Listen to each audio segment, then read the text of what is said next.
episode 52. Same age as you, Jim? Same age as me.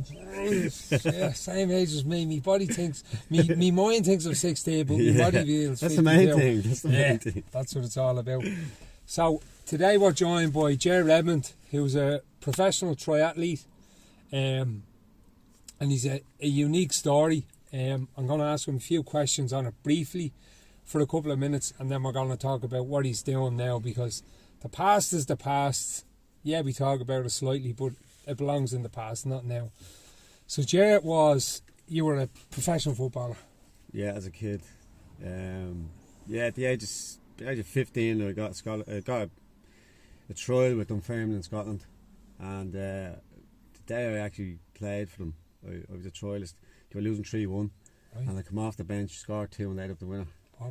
And that was it. I got a YTS and a youth training scholarship, and I was on top of the world. Like, I mean, I don't know if you've ever been. I've never been so confident in my life, you know. Like, there's been confident, but when I achieved that goal, I was the most confident person I've ever met. Like, coming from Darndale, it was unheard of. Like, it's unheard of even getting a trial. Yeah. Even when I got a trial, I was like, Jesus, I got a trial. And then when I got the opportunity to go over and then get off the bench, score 2 and after winner. Like, when I done that, I remember on the pitch, and I still remember to this day going, this is it, I'm here. They're fucking signing me, do you know what I mean? Yeah. Like, that's how cocky not even cocky, that's how confident I was. I was very confident. And I got that opportunity, and then I was there for about 6 months, and then my father committed a crime in Coolock. That brought me home to check up on my family. Inevitably, I wasn't coming home for good. It wasn't a permanent homecoming. It was just come home to see what was happening. And then chaos hit, like, and my father was locked up. Like, when I came home, my dad was already in prison at that time. Like, he had been caught for the crime. He was on remand, and my mother had other people in the house drinking that shouldn't have been, and like, the house was actually boarded up, one of the windows.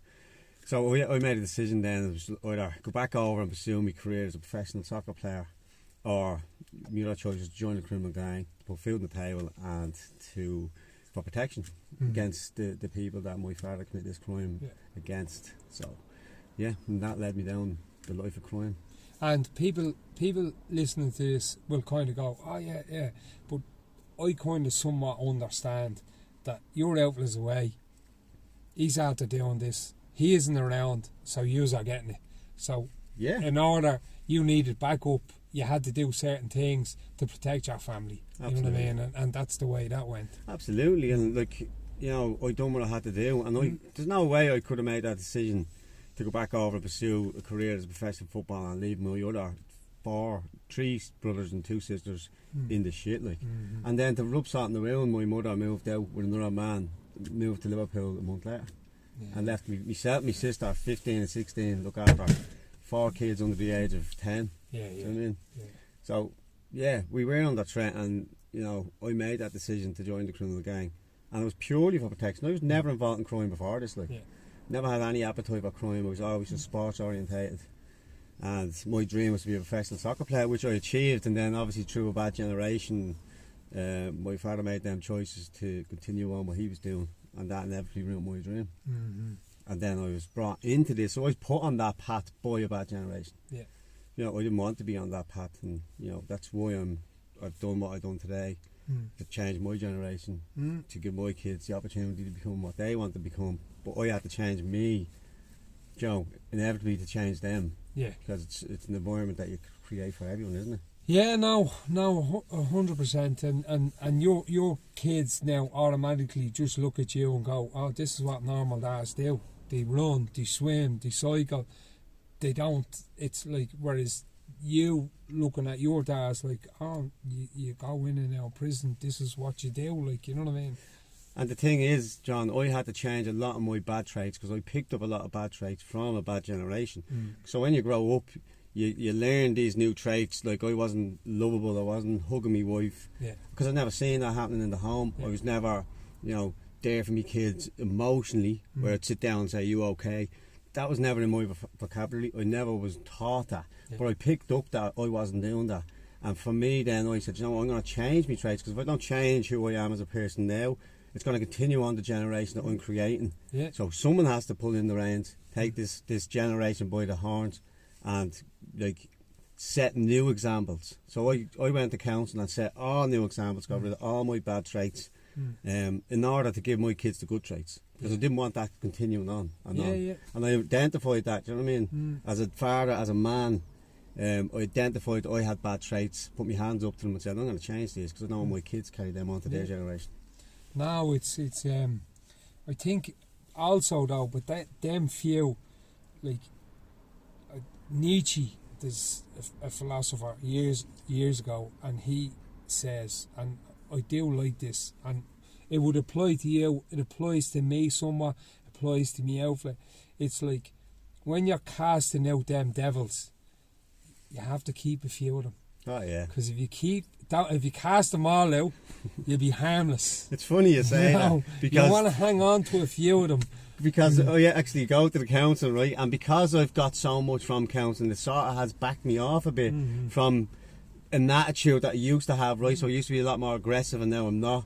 I'm more composed and relaxed, and I don't get involved in certain traffic stuff. Right, before I'd be fucking fuming, fighting with people, like, so that's an aggression that I had. But I backed off, and I felt myself backing off. And there's certain things I was saying to them, I don't really want to tell you this because I don't want to be too weak, right? I need that. Yeah, because I have this no excuses mantra that, like, I train and I do. I don't miss a session. I haven't missed a session in about 3 or 4 years. Yeah. And I said, look, I'm afraid that I'll tell you too much and I'll lose that. Do you know what I mean? Yeah. So you're bang on with that. Yeah, that's you need to hang I need on a little bit of, because I don't want to be perfect. Do you know what I mean? If I don't hang, personally myself, if I don't hang on to them, say I'm doing jiu-jitsu or MMA, I'm putting just MMA sparring or wrestling or whatever, and I kind of say, I'll start saying to myself, I'm 45, he's only 23. Yeah. It's like, no, the cunt is getting it. That's it. You know, but you need that negative, right? Controlled negativity. To prove yourself. Yeah. To then control it and put it into a positive, I think. So I do have some other stuff that, like, you know, I haven't worked on, but it's not affecting anyone, right? Yeah. But it's still in there, but it gives me that power of negativity, right, to turn into a positive and make me a better person at the sport I'm doing. Yeah. Do you know what I mean? So I'm aware of what I have and what I shouldn't fix right now, because I needed to be a professional athlete and I needed to get myself out. I still have a why there to prove. Do you know what I mean? Yeah. And if I walk on that why and I get rid of it, then I'm afraid I'm not going to get up at 3 in the morning and do that session. Yeah. And that fears me. Like, I am afraid to lose that, because I love that, and I love that's who I am. I love that. That's what I'm showing my kids and my athletes, and it's why me business pro coaching is so successful, because I don't talk shy. Yeah. I do the walk and I do the talking. You know what I mean? And I love that, and I love listening to people who do shit and then tell me, and I'm like, I'll listen to you all day. You're doing it. Or even if they have done it, I'll still listen to them. I respect that. You know what I mean? Yeah. And that's who I am. I love that. I love telling someone that's bullshit, because I know they can't question me. I go, what are you talking about? Don't fucking question me. Don't even question me, because they know this cunt's doing it. So, you know what I mean? And it's great to listen to someone like that, I think. And I have a certain tribe that do follow me. Not everyone likes my way of coaching, but you get this tribe of people who want to be coached like that. But you don't want everyone. I don't want everyone liking me, because if everyone's liking me, I'm full of shit. I don't. I tell you a story. When I first created my company, I was sitting down with the wife, and I was pricking around people. I was, to be honest. You know what I mean? I wasn't really being myself, and I said to her, and I think it was 2020. It was the start of that COVID, and people start slipping and, you know, using it as an excuse. And I said, you know what I'm going to fucking do? I think I had 30 or 40 athletes on. I'm going to ring every one of these cunts. I'm going to tell them, you don't fucking buck up, you can fuck off. And I told her, I'm willing to lose each and every one of these if you don't listen. I'm going to be myself now, and that's it. I don't care. They come to me because of who I am and the way my mindset works. So I'm going to run this company the way I want it with my mindset, right? I rang each and every one of them and told them I got another 10 athletes after that. Because word of mouth went around, this cunt doesn't take out. And I pushed every one of them to different events then, do you know what I mean? But sometimes you just have to be yourself and don't be pricking around people. No. And as you said, so what if you don't like me? I'm not here for you to like me, I'm here to be myself. And then that I say that, it's okay. For me, I look at myself, you know, number one, that's the way I live my life. I'm not that important. I don't get all caught up in my own importance, but I like myself. Yeah. Do you know what I mean? Yeah, And yeah. I like myself. So that's all that matters. That's all do you know that what I mean? matters, And I'm doing my thing over here. And if you don't want to do that thing, that's fine. Yeah, Your man up the road is doing a different thing. Buzz up to him. Exactly. You know Yeah, what I mean? 100%. And that's what it's kind of. But I like that Nietzsche quote. Be careful casting out your devils. It makes so much sense, and I never heard that quote, but I actually am doing that without even hearing that quote. I actually am conscious of that, and only my counsellor would know that. But now you said it, it just made so much sense to me, because I've actually told him I'm afraid to tell you too much, because I need to hold on to that inner negativity. To use it as a positive. Do you know what I mean? Yeah. And there's nothing like I cycled, so. When you're on a wheel and when you're on someone's wheel and the roads are going up and up and up and up and up, if I'm all together in myself, I'll just go, fuck it, I'm here. I'll just let him ride away. Whereas if I'm like, I'm going to die on this cunt's wheel. I'm going to die here. You know what I mean? And my outfit, his mate used to say, this is what they say. Now, his mate passed away of cancer, but his mate won the Rosthalton a couple of times. Seamus Kennedy was his name. He's a bleeding legend of a cyclist. And their thing was, is your man any use, is he? And he'd say, he's all right. And then Seamus used to say to me, Dad, would he hurt you like? Would he hurt you? When you're trying to hang on to his wheel, would he hurt you? And if he said, no, he wouldn't, well then he's not that good, I love then he's shy. That's the way they used to say. Love the old school, isn't it? Yeah, that's the way they used to say, you know. And then you started the triathlon. The first ever time, like, you know, my wife Yvonne, we ran in the Raheny Shamrocks. Now, I was just finishing, and I think she was saying I'd done 2 or 3 long runs, and you were literally only after turning up. Yeah. So I think I ran a marathon. My last marathon, I think I ran 2014. Right. The New York Marathon. Yeah. And then you were doing the long runs. I used to do the sessions and all with them a couple of years previous to that, and then I kind of just fell out of love with the running. But I'd still do the long run. Yeah. And is that how you got into running, or how did the running come about? Or so you got out of prison, how did you start on this journey? Yeah, so when I got out, when I was sitting in prison, I think I was 33. I remember sitting in a prison cell coming toward me at the end of my sentence, and I remember this clearly to this day. And I sat down and I said, where the fuck has my life gone? It just flashed in front of me, and I remember being a professional athlete on the pitch that time. And I remember saying to myself, like, you are special, like, you've done something really good there. Coming from Darndale, in the situation I was in, the bad generation, my father, whatever, you know, wasn't really ever a father. Mother, they were very young growing up, in fairness, having kids, right? All old school. But I don't believe in that, to be honest with you. I really don't. I believe you set your own examples and you make your own choice in life, right? Yeah. And you learn from the bad generation that was before you. So I never believed that they had a hard, all that bollocks, because I had a hard. And people have a hard. It's bullshit, right? Life is fucking hard. The excuses sound best to the ones that are making them up, right? Yeah.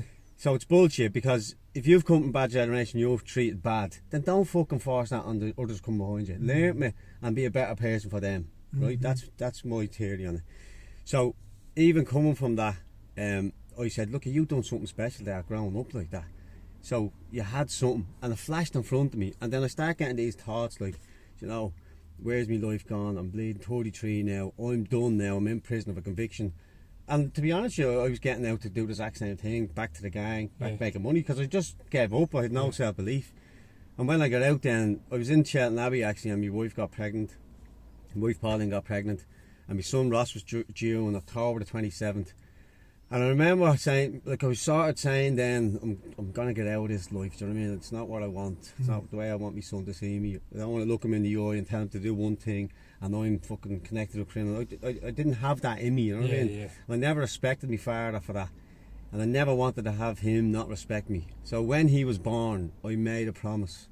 I said, he's going to look at me and he's going to say, that's my dad. And that's all. It wasn't even about becoming a professional or anything like that. It was just for me to say, Ross, you know, you can't do this. Don't be involved in the criminal gang. It's not the way. And for me to be truthful and me to be doing a normal job 9 to 5 and not be lying to him, do you know what I mean? Because there's lots of fathers out there, the criminals that tell their kids, don't do this, don't do that, and they're doing it. So it's bullshit, you know what I mean? And I'm not a bullshit person. Yeah. So I swore I'd change, and then I have a friend, Mick, I was doing Ironman at the time. It's just a coincidence. I was looking to change my life, and I went to watch him doing the Ironman, and I said, Jesus, like, maybe I could do that. And I couldn't swim, never even done a length of a pool. Like, I went to Trinity, like, first ever swim, pair of mule shorts, no goggles. Like, you know, I hadn't a bleeding clue, like, but it wasn't about that for me. It was about a new journey, latching on to something different, something positive, getting away from the criminal gang. And in 2017 I signed up for the first Ironman in Maastricht, and it was in August, on my daughter's birthday, August the 6th. And again, I didn't even know I was going to finish it, but it wasn't about that. It was about being fit, being healthy, being around like-minded people, and trying to inspire my own family, and trying to tell them, because I told my wife many a time, I'm giving up, I'm not doing it, and I'm sure she's like, boy cried wolf. Here's another blade, you know what I mean? So it was all that, and that was me why. And then I turned up in August the 6th, and I remember standing there with a load of other triathletes, and I just got this aura of like, my life is back, like, I just felt so bleeding refreshed, and no weight on my shoulders, didn't know any money out, didn't have any criminal gang ringing me, and you know, because there's a lot of that, like, it's people think joining a criminal gang is all sweet. It's not. No. It's fucking constant people ringing you. You're under the cosh, there's no one, it's not your mates, like, do you know what I mean? No. They're not fucking your mates. No. Only your mates, you're making money. As soon as you're gone, someone else fills your void. But I finished that Ironman, and I remember someone said before, you're going to suffer, right? And I didn't have a clue, so I was thinking, right, I'll suffer. Went to done the marathon part of the Ironman, and this is where I'm apparently supposed to be suffering, and I'm fucking looking and shouting, running around this kid going, where's the fuck? You know, I found this fucking positive, all my negative that I'd grown up as a child, losing a professional contract as a soccer player, grown up, I nearly killed myself twice, committed suicide. I had all that weight on my shoulders looking at my brothers and sisters. I was the protector, I was the money maker, you know, and I had all this negativity inside me, losing my mother and father, and I found I just pushed it out into a positive, and I went looking for the suffering, and I was like, this is what you call suffering, fucking sport, fuck off, do you know what I mean? And I got stronger, and then when I finished, I said I'm going to do Lanzarote, which is the toughest Ironman in the world, to test the mindset, to see have I got this ability to suffer. And I'd done that in 10:50 or something. I was only in the sport 14 months. And I'd beat me coach, that lad that was coaching me, was in it a few years, and I'd beat him, and that's no disrespect, that was just where I was going with it. And then that little talking back in my head when I was a boy, and the little talk back said, you were a pro when you were a kid, maybe you could go pro again, right? So I was like, fuck off, you know, this is me talking to myself. And looked it up, and it was 9:30, the time was to be an Irish pro was 9:30. So I signed up for Barcelona in 2018. 2018 signed up for Barcelona, and I was telling people I'm going pro. You were laughing at me. You know what I mean? Laughing. You wouldn't even engage a conversation. But I'm not surprised, to be honest with you. Like, I was only in the sport since 2017, and 22 months later, like, I'm telling people, like, about 20 months later, I'm telling people I'm going pro. And they're like, this fucking nut job. But they didn't know who I was, where I came from. Didn't know the ability I had to push myself, what suffering I'd been through as a kid, right? Because that has a lot to play with it. The suffering you endured as a kid, or the childhood trauma, if you can twist that into a positive, you can do something magical with it. And that's what I done. So I trained every day of the week, twice, 3 times a day. I was getting up at 3 in the morning doing 100 Ks. I couldn't even feel my legs at times, but it was all just it. I said to myself, if I can get up, so once a month I was setting my alarm clock at 2 in the morning, and I was saying, you have to get up at 2 in the morning on a random date. So I'd pick, say, the 18th of February. If I didn't get up at 2 o'clock, I didn't want this. And that was my test, right? So when I done that, I said, I fucking want this. So that was my test all the way through towards that. And when I landed in Barcelona then, I remember standing there in the race at the sea, 3.8 swim, and I remember saying, this is fucking on, this is. So I left no stone unturned here. And came out of the swim in a 108 swim, which isn't bad, because I couldn't swim.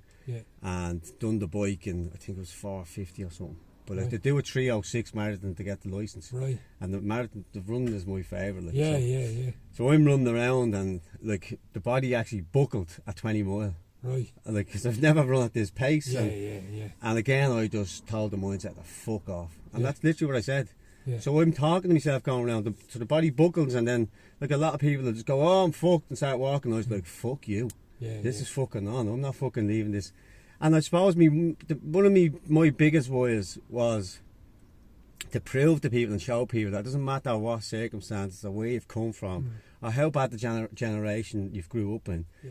If you make excuses, nothing's going to happen. You have to believe in yourself. You have to push forward and stop fucking using that as an excuse. Or I grew up bad. We all fucking have problems. Yeah, yeah. And if you push yourself to the max and really believe in yourself, then you can do amazing things, you know what I mean? So I had that in my mindset that if I can do this, I can go back to schools, youth centres, prisons, have a platform as a professional athlete and give talks. It wasn't even for me to be a pro and walk around and go, oh, I'm a pro. Yeah. That's not what I'm about, like. Yeah, I'm about trying to prove to people it can be done. Yeah, yeah. And I'm not even talking about people to be pro, I'm talking about people that are on bad roads in the bottom of the barrel thinking there's no way I'm going to get out of this. You can. You just got to make that choice to go, do you know what? I'm not using that as an excuse anymore. It's time to fucking get the act together. Yeah. You know what I mean? And things will happen. Yeah. So that's what happened. And then I remember the last 5k, like I think I had 25 minutes to do, like, and then I run onto the red carpet, right? I have 5 kids and a wife. Yeah. In 2016, they came to visit me in prison, right? Yeah. 22 months later, they're standing on a red carpet in an Iron Man handing me the Iron flag. Deadly. Like, I can't even explain to the feeling I got from that. Yeah. Like, the emotion and how proud I was as a dad running down that red carpet, taking that flag. And then I run through the finish line and point at the clock. And I pointed at the clock to say to everyone, there you go, fuck you. Nice. You just doubt me now. Nice. And I've done it in 9:25, and that's how I became an Irish professional athlete. Whopper. Yeah. Whopper. So, and then, like, that's prison to pro is my hashtag. So I'm the only ever prisoner probably in the world that has ever become a triathlete from prison. So, and look, as I said, it's not for me to go down thinking I'm a pro. It's for me to show people it can be done. Yeah. And not even at that high level, at any level, just to get your life back. Just to be, do you know what's more important to me? For someone to change their life and be there for their kids. Yeah. And change a generation. Yeah. No, it's I know one other, he's actually died of cancer since, but I know one other bloke that, like, similar, he's not with us anymore, but he murdered somebody up in Belfast, and he ran a marathon in prison. Yeah. And ran a 2:55. Very good. Fellow, but when he got out after a sentence, he went into cycling then, and he was a very good cyclist as well. But all he lacked growing up was discipline. Yeah. Easily led. When he got the discipline and when he figured things out, he was bleeding world beater. Do you know what I mean? So I think sometimes all people lack, and it doesn't matter where you're from, is that bit of discipline. And like, I see people down the beach here. I was talking to a bloke there a while ago, and he went back to college, and in his mind he's like, I'm from X estate, these are all looking at me and think different than me, and he knows now nobody gives a fuck. No, they're not that fucking important. No one gives a fuck. They're not that important, pal. Yeah, no. Like, nobody gives a fuck where you're from. Even at any level, like, I'm not fucking important. No one gives a fuck about me. They're thinking about themselves, going, oh fuck, oh, your man over there looks like he's his shit mind, together. Yeah, he looks like he's his shit together, so no one cares. That's one thing, like, I'm more proud of who I am now, is that I don't care. Yeah.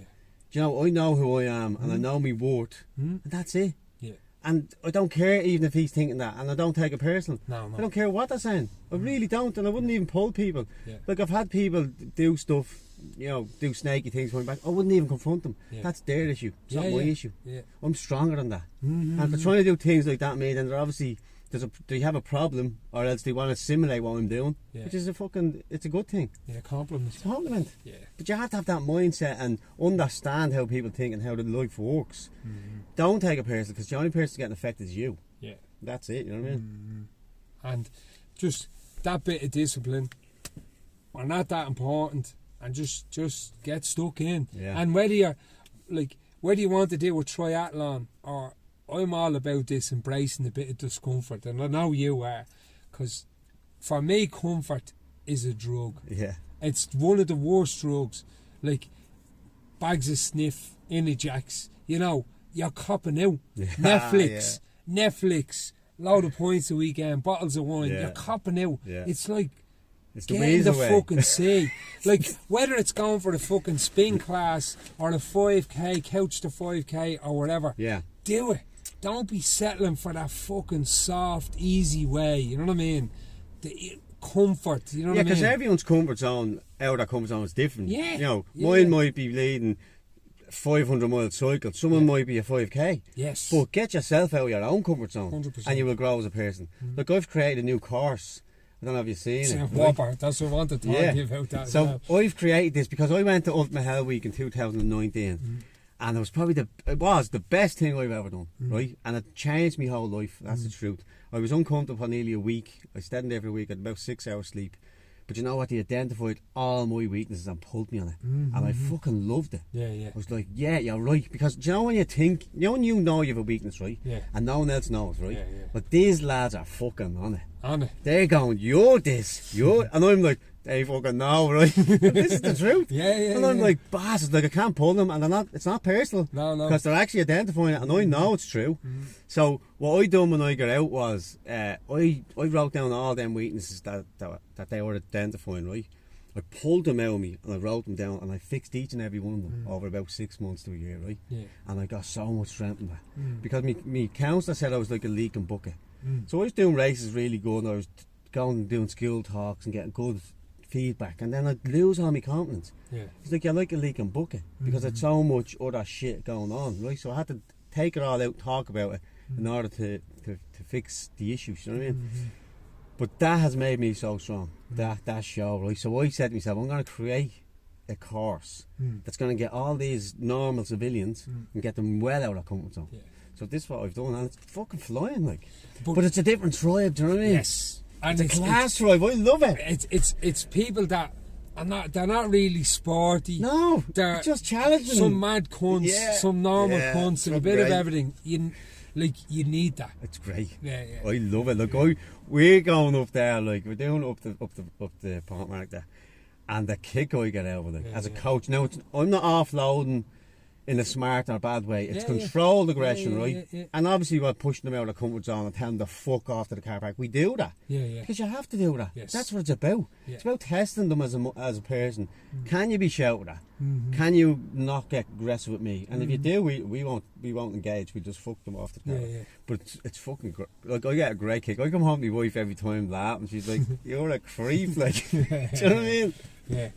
But people need that more than ever, because our gen, like even like my uncle's generation, he just looks at this generation and goes, what the fuck? Now Yeah. my uncles aren't like that, because like they see a bit of culture in my house with what my dad done, what I done, what my brother done, and then they just, this is what you do. Like, we play sport, you know what I mean? It's automatic. Even if you're not good at it, you're playing it, because you have to learn how to give, to take, to be part of a team, to train, to turn up. Yeah. Even when you don't want it, you have to turn up, you know what I mean? So it's a culture. Yeah.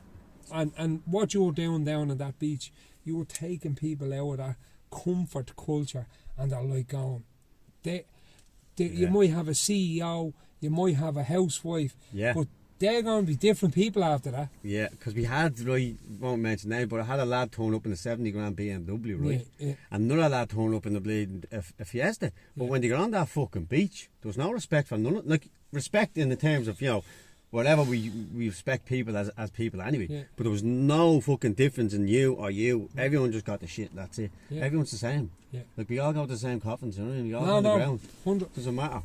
Like, you see what you just said there, I don't care who you are. No, same. Like, I don't care what colour you are, what religion you are, where you're from. You're either a shite bag or you're sound. Yeah, you know what I mean? And that's it. And I'll talk to anyone, and I don't get, and we need more people like that. Yeah. You Do you know know what what I I'm mean? trying to create down there more than that? That when you get put in that position for the hour, right? Because we do an hour, right? And we grill them and push them. When you go home, them issues at home that used to be big issues are no longer big issues. Because you've just been pushed through a fucking griller of an hour, and you got through it, and you built this confidence now that I can actually get through it. So even simple things like when you're at home, people get anxiety or... I believe that this is a builder, because you're getting so much out of your comfort zone, and once you get through it, you can actually feel like, I can actually get through this day. Do you know what I mean? Because some people struggle getting through days. Do you know what I mean? Like, sometimes I'd be fucking, not struggling, but like I had 2 weeks there of emotions, and I was tired and didn't know what to be fucking thinking. You know, yeah, anxiety. You know, I still push through training and the whole lot, but I don't feel great all the time. Yeah. Just because I'm a top athlete doesn't mean I'm fucking on top of everything. Yeah. Days I'm down. Do you know what I mean? And I'm like, what the fuck? Like, what's wrong with me? But I believe that helps people on a different level. You know what I mean? Yeah. And like mental health has been spoken about. I was talking to someone earlier on about it. It's been spoken about a lot. Everything is mental health. Yeah. Like interaction, your group of triathletes, that group you have down the beach, our group of sea swimmers, the lads I do jiu-jitsu with, everything is mental health. And I don't feel great all the time. That's normal. Yeah, it's normal. It's completely normal. Yeah. Everyone is looking at these phones going, "Jeez, your man's out there buying a new car and he's rocking a bleeding Rolex and he's this and he's..." It's all bollocks. Yeah, it's bollocks. Absolute bollocks. No one puts up the shit days. Even I don't put up the shit days. That's the truth. You just don't, like. And another fella that I read a lot about is Carl Jung, right? And he says, without sadness, happiness would lose its value. Yeah, because you have to gauge it. You know, so we need both. Yeah. They're both emotions, like going, Jesus, this day's going shite, or there's nothing worse than when you come in from a training session and you're out to getting fucking handballed, and I'm driving home and from jiu-jitsu and my uncle's beside me and it's fucking all picture and no sound. And I'm just going through scenarios in my head going, too old for this shit. You know what I mean? And excuses and everything in my head. And then I get in, I have a cup of tea and I have a shower. And then I start thinking about the few lads that I milked. All right, I got them milked. Yeah. And that's normal. Yeah, that's normal. Look, I used to actually have two parts of my brain, and I'm sure it's the same with everyone. So I used to have a negative and a positive, right? And I'd go out and I'd do loops. So I'd get up at 3 in the morning and I'd stay local enough because in case something happened. Yeah. But I'd go by the house all the time and I'd be pissing out or I'd be fucking freezing. And the negative would like, just go in, it's warm in there, right? Yeah. And the positive would be like, it'd be grand, just go by the house. Eventually, after months and months of that, right, for the last 4 years now, I've no more negative. Yeah. My negative doesn't even fucking annoy me anymore. Yeah. It's gone. Yeah, and knows it's not winning. So I've now like got 2 positives nearly, where it's going, no, you're grand. You can fucking do this. You know, it goes away after a while. Mine definitely has. I don't get that negative thought anymore where, you know, you could win, or it might come, but it's definitely not winning 100%. I think the more and more you train yourself to not give in to things, the negative just, I literally tell the negative to fuck off. I get personal with that negative thought. Like, I actually get personal. I actually say, fuck you. Don't be fucking annoying me today. You know it's not happening. And it's that thought. You see, when we engage with that thought, and I would have read a lot on cognitive behavioural therapy, right? So what you were saying there is that thought, right? So we have all these bleeding thoughts, you know, like it's like a computer in our brain, and that thought, when you engage with it, then becomes an action. Oh yeah. You know, so if it's a positive one, you can go, yeah, sound, let's run with this. But if it's that negative, you know what? You're a bit tired tonight, your heart rate's a bit low, and it's that it multiplies. It's that me gremlins. It's that me throat. Yeah. And you just go. Whereas if you just, like what you said, say, nip it in get the fuck out of my head and keep bud. going, it just becomes normal practice then to keep going. But it can actually injure people. Look, I coach, right? And coming up to races, I get the same people all the time that get injured. Yeah. But they're still racing and they're fine.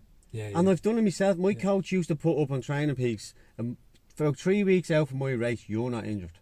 I swear to God, because I used to get a cold. You don't wrong me. So it's weird the way the mental side can actually really sort of give you an injury when it's not even fucking there. Like, that's fucked up, like. But it does happen. No, I've 100%. had it. 100%. And not only I had it, I believe in it. Every time I'd have a race, I'd have a head cold.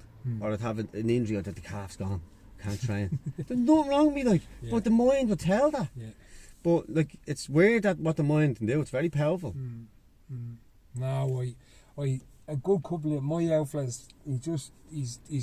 He's one extreme. You know what I mean? Yeah. Or a few years ago, my outfit broke my arm, right, and I had this race coming up, and my outfit came home and says, you know, I was only a teenager at the time. Says, yeah, my arm's broke. I went in. I crashed in a bike race, broke it. Went to the hospital. Anyway, after about 3 days, I went to the hospital, and I got an x-ray, and I came home and he goes, it's broke. And I was training for this 10-mile time trial. Yeah. So my outlook goes, and it was the 10-mile time trial was in 10 days after the x-ray. And my outlook was, all right, yeah. And he goes, you fucking doctors, they're not used to, what did he say? They're not used to dealing with athletes. They're only used to dealing with sick people. He's right. We're not sick people. No. I was like, all right, so what can he do? So he got, that foam that you put around plumbing pipes? Yeah. I couldn't even hold the handlebars, right? So he put that around me bleeding handlebar, right? And I was just on the turbo trainer. No way. And I rode the time trial. Yeah. And I won the fucking time trial. No way. But then a good couple of years. So I struggle with this mindset, but my outlaw automatically, I got shin splint, right? And thought it was a shin splint. Kept running that, taking ibuprofen, kept running that, and I had to get an MRI. I felt like there was nails in my shin, and I got MRI, and your man goes, I want to put you in, your shin is broke. Yeah. So he goes, I want to put you in plaster cast. I was like, I'm going to have to pay for the New York Marathon. It's in 5 weeks. He goes, no, I want to put you in cast up to your leg.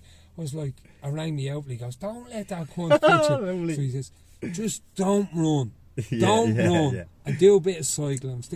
Even doing cycling was painful. But I did it. But that's normal people are listening to that going, you're fucking crazy. But I paid me money and I done it. But I didn't do crazy. the time. It's not. To me, that's not crazy. Yeah. To me, that's class. And it's what your dad's installing you, and it's the right thing to install you. Yeah. Why not do the fucking run? Yeah. I had a broke my neck on the 25th of July last year. Was brought to Kerry General, and they said I had soft tissue, right? Yeah. Fine. Went and raced Bantry then at 70.3 in a heap. Yeah. Finished the race. Still in bits. Getting physio was getting worse. Then I raced another race. Now, I pulled out the other race in the swim. I couldn't finish the swim. Pulled out. I was put in an ambulance. Went back to the hotel and I was sitting there going, I was contemplating my life, going, what am I doing? I'm a professional athlete, and all this badness after happening now. I didn't know I'd have broken next time, but all this injury, I've trained me balls up and I don't deserve this. So I was going down this negative little fucking slide. And I said, you know what? My fucking legs are working. The marathon was still running, right? So it's a triathlon, it was a full triathlon, the marathon. I said, I'll put my tri-suit back on. I said, I'm going to do the fucking marathon. Marched up, said to the organiser, going to do the marathon. Yeah, go ahead. Ran the marathon. It was the best thing I ever done. Yeah. Right? I done the marathon in 3:03 or something. The best thing I ever done was not sit in that fucking room and wallow in me bleeding tears on the pity party. What about me? My legs were fucking working. Now, I didn't know I had a broken neck at the time. After that, I got specialist, got an MRI, and I had a broken neck. Right. But it goes to show you what the mind can do. If I'd have known it was a broken neck, there's no way I'd have done it. But, it's so powerful, the mind is, that you can still achieve things. Yeah. Do you know what I mean? Yeah, no. It's not, people find they have a broken neck and all of a sudden you're fucked. Yeah. Do you know, you can't even walk, you can't even go out of the room, like you're stuck in that. I done a bleeding marathon with it, but I didn't know. That's how strong the mind is. Yeah. If you don't know, it doesn't really hurt you as much. But when you find out, all of a sudden you're 80% in a heap. Yeah. Which is bullshit, like, because it's just a thought. And here's normal people are listening to this going, they're fucking head cases. Me uncle there a while ago was like, Dad, I'm struggling kicking. He's doing Muay Thai, so he's struggling to kick. I was like, it's just your feet getting used to it. And he's bleeding, limping around the place. I'm like, yeah, it's just you're getting used to it. You know what I mean? He can still train, he still do this and still do that, and he's training, but he's not himself. Like, he's like, I'm fine. So we brought him up to sports surgery clinic to get an MRI. 2 months later, we just said, with COVID and everything, he's like, I'm training. He's like that, I'm training, I'm not missing training. He never missed a day's training. He got an MRI. His foot was broken and the top of his ankle was broken. Fuck. So his foot was broke and he's still kicking people. And his foot, it's your culture around you. It is. It's your culture around you. That's what I'm saying about the mindset. If you have a mother and father that's telling you, oh, you're in bits, don't do that, and you're listening to that, you're already in bits. If you and mum and dad or whatever's going, look it, you'll be grand. Yeah. You're not getting buying into that negative fucking thought. Do you know what I mean? Yeah. Look, I was in a neck brace for 12 weeks and I rented out a watt bike just so I could cycle, right? Yeah. Now the doctor said, look, you can do, I said, look, I'm going to do something, so tell me what I can do. he goes, right, you can get a bike and just sit there. So I was doing that, right? And then 6 weeks later I was walking on the treadmill. A week after I took my neck brace on, I'd done a marathon in 2:55. Deadly. Just to prove to myself and all my athletes that it can be done. It's all in the fucking mind. Do you know what I mean? Like, don't use an excuse. And that purpose, like, okay, because of COVID, me umphless foot, because of COVID, I wouldn't have been sending him out there with a broken foot. Of course. But COVID fucked things up. He couldn't get an MRI. But what you're doing there is, if you were sitting at home, oh, poor me, that's me gone now. My neck and the pity party, and you're back to square one where you're, oh, look at the area you're from, poor you, boo-hoo, But you know who feeds off that? Your family. Yeah. Because you're the alpha male in your family. So if you have that attitude, you're sitting there on the pity party, everyone else is going to be on the pity party. Like, my kids are telling me, no excuses, Dad. You know, I'm telling you. Like, they actually say it. Like, if it's raining now and they go out training, like, even the wife say, it's raining, don't go out. No excuses. I'm not messing. So it's installed in them, and as the alpha, and I'm not belittling any woman or anything out there, but as the alpha of the family, I think it's our responsibility as men and as women as well. But particularly, I feel a man needs to fucking stand up and show our kids, this is what we fucking do. Don't make excuses. I don't give a fuck if it's raining out. If it's raining out, I think it's more point to go out, because you're doing the physical and the mental then. You're doing 2 sessions.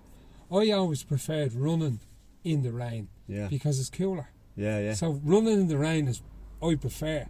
Not mad about cycling in it, do you know what I mean? But I prefer the heat. But I always, like, running in the rain wouldn't bother me. Because it's cooling you down, you know. I actually do see it as an extra session, but like, if it's raining now, I'll go out regardless. If I set a time 5 in the morning, I don't even look out the window. Now, I have the right gear all the time anyway. But I just see that as, I actually smile and go, this is just an extra fucking test for me. And I've 6 hours to doing this shit. Fuck it, like. Do you know what I mean? So I don't mind it, like. Now I'm getting to the stage, like, it's getting tough, like. I told my wife I'll do it for another year. After this year, probably another year's pro. Like, being pro is fucking hard work. It's hard work, like. The sessions I'm doing is constantly meant. Like, my sessions are so tough, right, that I have to break them up into minutes. So I'll do, on a Friday is a tough session, I do like 340 watts for 20 minutes by 2, right? It's fucking tough, That's right? tough going, and I'm only 71 kilos. So it's tough going. I'm literally breaking them up into minutes. Like, I'm not thinking about the 2 sets. I'm thinking about 60 seconds, right? Do you know what I mean? It's like, it's mentally draining, like, and you're constantly trying to, like, I'll do it on Swift, say, on my Garmin, right? So I'll look in the Garmin and I'll say I'll get to 5 minutes. And then I'll see 1.2k and so I'll get to 2k. So you're constantly picking something small. It's always the small amount. You can't think of the bigger picture. No, because your head just goes. You know, you have to go, right, look, get to the 1.2k, let's get to the 2k. Let's get to the 5 minutes, let's get to this, you know what I mean? That's how difficult it does be at times mentally. And the same with the running as well. It's 3:30 pace, like, it's fucking hard work. It catches up in you know. But that's the area in for cycling for me that I used to. My dad wouldn't be a big miler. He wouldn't do mad mileage, but the shorter stuff, and my brother and myself used to do the same. The shorter, high end stuff, we always used to do. You know what I mean? And that's. But that's a difference. That's where everyone needs to do that high end stuff, and like that used to break down heart rates. Like, my max was about 189. So, like, around 175 to 179 was torture. But, like, it's 2 minutes, and it's the longest 2 minutes of your life. You know what I mean? And then a bit of break, and another 2 minutes. But I'd say to myself, I'm only going to do 2 minutes here. And then you do another one, and I'm only going to do 3. And you have to, because if I look at the whole thing, you won't do it. You won't do it. You know, you can't. The bigger picture, you have to cut it down into small goals. It's the only way to do it at that level. It's cut it right back. And sometimes I just say, well, I'm only doing half of this. And just to fill the brain, I know I won't, because I know who I am. But sometimes I have to do a 6 hour now. I'll do a 6 hour on Saturdays. I'll say I'll just do 3 hours. I'm just filling my mind. I know for a fact I won't only do 3 hours. But when you get out, then you get that feel good factor. You know, you'd say, this is nice, it's fresh. Sun might come up, and all of a sudden you're enjoying it. But some people just have to break it up. Just convince yourself you're only doing half, right? To get you out the door. Once you have the gear on, and you're getting the fresh air, you go, fuck, I'll do the 3, you know what I mean? No, I do. It's anything you do in life. If you break it down to the small bits like that, it's more achievable. You know, how do you eat an elephant? One bite at a time. You know what I mean? It's just break it down small like that, you know. But I know some young one, she swims with us down there, she's doing your course, she works over in Raft gyms. Chrissy. Oh yeah. She's bleeding. She's loving it. She's a bleeding animal. She plays Gaelic football and all. She's a savage down. Very nice young one. Lovely, yeah. She does my swims as well in Clontarf. Yes, in the baths, And then she joined that on last Sunday, but she loved it. Yeah, deadly. But she was really good, like. She's savage. Yeah, I was telling her she should go on to Ultimate Hell Week as well. She's one for that, like. Yeah, now she's savage. She's one of them tribes, you know what I mean? She loves Gaelic people, right? When they play Gaelic football to a decent level, they're a different animal. Definitely, yeah. I see them coming into jiu-jitsu and MMA with a decent bit of Gaelic behind them, and they're steps up on everyone else. Yeah, they're solid, aren't they? Yeah, they're steps up on everyone else. You know, solid now.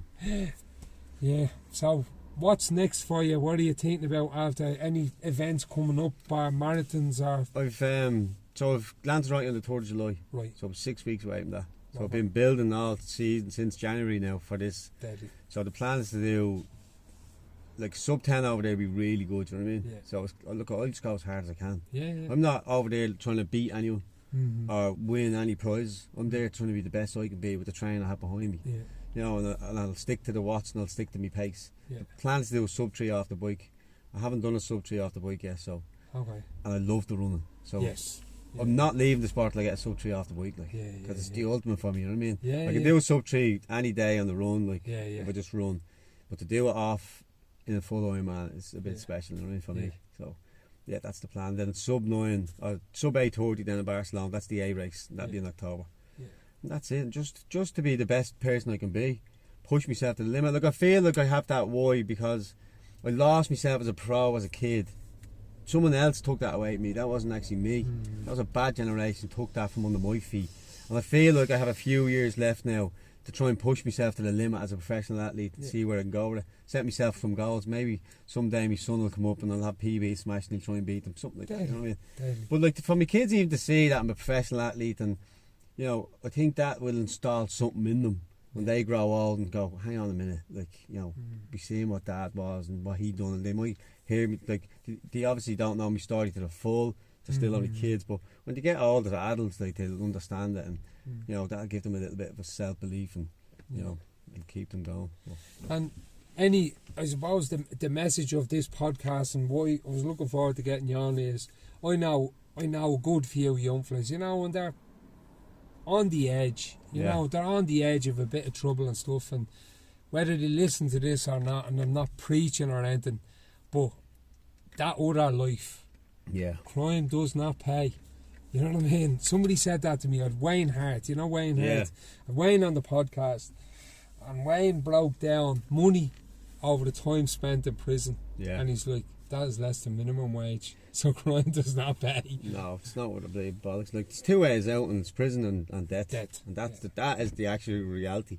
And you're not living when you're involved in the criminal empire. You are not living your life the way you should be. You're constantly watching over your back. You're taking drugs to fit in with a crowd. But that's what I done.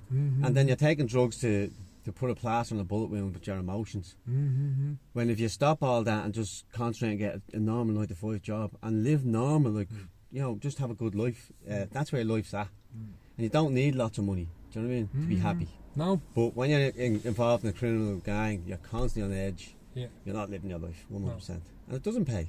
Who wants lots of money? Like, I mean, look, it's great to have money, but I'd rather have money earned and have a good life and be an inspiration to my kids and have no hassle and, you know, try and keep it simple than be earning lots of money the wrong way and giving the wrong vibes to your family. Family for me is number one, and to change a generation is the most beautiful thing you can do in your life, especially if you come from a bad generation. I think to take them horns, to take the bull by the horns and go, I'm going to fucking change this. My granddad was locked up, my father was locked up, and I was as well. And I said, if I don't fucking change this, like, who's going to change it? You know, my son's going to follow down my footsteps. This is fucking changing. I took that wheel and I've changed it. And I'm very proud of that, and I love that. And that's the best gift I've ever given. Not winning races, not being a professional athlete, none of that. But the gift of changing generation is the best. And that's what I'm most proud of. And I know around Dublin 17, with the running groups that are going and the triathlon and like when I was cycling, like a few blokes from Coolock would have cycled, but you'd never see what's going on there at the moment with blokes doing actual full triathlons. They done an ultra marathon around Stardust Park a while ago, and you never would have seen that, and now you are. So it's open to people. Fucking get involved. But the thing is, and I'm not taking credit for it, but I've shown them in 6 months I've done a full Ironman. 100%. And I show them, when I take them on, I have them doing marathons in 12 weeks. I have them doing swims out here, 2K swims within 12 weeks. Because I give them that belief system. Because I know it can be done, because I've done it. And I install that in them, saying, no, you can fucking do it. This is how you do it. Follow these steps. Do these goals. Do this. Don't make excuses. Get up and fucking do the training. That's how you do it. Hard work always pays in the end. And that's what I install them. That's me as a coach to all my athletes. And as I said, I don't care if they don't like me as a coach. That's fine. It's not personal. But I'm not going to change who I am to suit anybody, because it's my gig in terms of how I want to portray my mindset on them and what I want to get out of them. Do you know what I mean? And there's nothing better than I see our sessions down the bats, so it's like I have to go because they're all going to be there. You know what I mean? So you're accountable. Exactly. Where were you? And where were you? You weren't here. And my athletes would be slagging you, just calling them weasels. Where were so you? you weren't there, you weasel, you know? Or if you're going out cycling, we need you to break the wind. Where were you? You know what I mean? So it's... But they have that banter amongst my crew. Like, they're like a family to me, to be honest, because we meet for swims. Like, we swim 5 times a week. So I put up times on a Sunday. I'll swim 5 times a week, and then if they can make it down. But there's usually about 10, 15 of us. Deadly. And we're all pushing each other out. But it's a bit of banter. Slag each other. If you only do one lap, you're a weasel. But it's all accountable. It's all good crack. And then people want to turn up, even if it's just for the coffee or whatever. But you know what I mean? It's good. It's good to have a community like that of the same tribe. I love the tribe. Like. Now we there's more of that needed. Disconnection is a problem, and you found out growing up. Okay, you had people around you, but disconnection leads to connection to the wrong things. 100%. Do you know what I mean? So we need the right connection, you know. But if you're interested in doing any triathlons or training, give Ger a follow. Pro coaching. Get down. What's the name of the thing called on the beach? What's that? Do you know? That's called Pressure Point. Pressure Point. If you go through, at the minute, my Instagram is actually hijacked. So if you go through gerredmond.com, that's my website. Okay. Anyone's interested in that, you can have a look at the website there. Anyone wants to contact me will have to contact me through that now at the minute, because my his Instagram got hacked. So just gerredmond.com. gerredmond.com, Check him out on that. Ger, thanks a million. Thanks. Enjoyed that chat, man. Me too, That was good. Good to meet you finally. No worries. We'll end that here. Like, subscribe, follow. This will be up on YouTube, Spotify in 2 days. Yep.